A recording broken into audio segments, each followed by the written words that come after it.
సాధారణ సివిలియన్ అవసరాల కోసం తయారు చేసిన సాంకేతికత ఉక్రెయిన్ యుద్ధంలో అమాయకుల ప్రాణాలు తీసే భయంకరమైన ఆయుధంగా మారింది.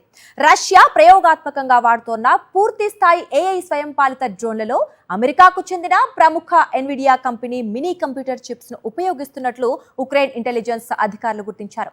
విద్యార్థులు స్టార్టప్ల కోసం కేవలం కొన్ని $100కే మార్కెట్లో లభించే ఎన్విడియా జెట్సన్ ఓరిన్ చిప్ ను వాడి రష్యా ఏకంగా మనుషులను చంపే కిల్లర్ డ్రోన్లను తయారు చేయడం ఇప్పుడు ప్రపంచవ్యాప్తంగా కలకలం రేపుతోంది. దీనిపై సాక్షి టీవీ ప్రత్యేక కథనం. ఉక్రెయిన్లోని జపోరిజియా నగరంపై రష్యా ఇటీవల జరిపిన డ్రోన్ దాడుల శిథిలాలను పరిశీలించిన ఫోరెన్సిక్ నిపుణులు దిగ్భ్రాంతికి గురయ్యారు. అక్కడ లభ్యమైన డ్రోన్లలో అమెరికా టెక్ దిగ్గజం ఎన్విడియా తయారు చేసిన జెట్సన్ ఓరిన్ అనే మినీ కంప్యూటర్లను గుర్తించారు.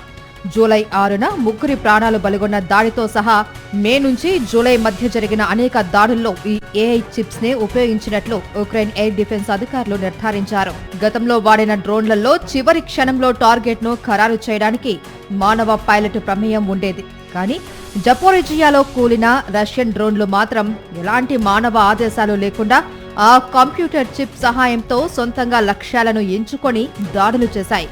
గ్యాస్ స్టేషన్లు, పెట్రోల్ బంకులను గుర్తించి ధ్వంసం చేసేలా ఈ కంప్యూటర్లకు ముందుగానే శిక్షణ ఇచ్చినట్లు అధికారులు తెలిపారు. అంతటితో ఆగకుండా రష్యా కొత్తగా పరీక్షిస్తున్న S-71M మోనోక్రోమ్ అనే క్షిపణిలో కూడా ఇదే ఎన్విడియా చిప్ ను వాడుతున్నట్లు ఉక్రెయిన్ ఇంటెలిజెన్స్ వెల్లడించింది. ఈ వ్యవహారంపై స్పందించిన ఎన్విడియా కంపెనీ ఆ చిప్స్ మిలిటరీ వాడకం కోసం తయారు చేసినవి కావు అని స్పష్టం చేసింది.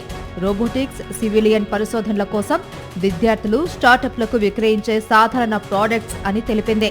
రష్యాకు తమ ఉత్పత్తుల విక్రయాలపై నిషేధం ఉన్నప్పటికీ ఇతర మూడో వ్యక్తి మార్కెట్ల ద్వారా ఇవి రష్యా సైన్యానికి చేరి ఉండవచ్చు అని భావిస్తున్నారు. కాగా డ్రోన్లలో లభించిన సర్క్యూట్ బోర్డులపై మేడ్ ఇన్ చైనా అని ముద్రించి ఉండటం మరిన్ని అనుమానాలకు తావిస్తోంది.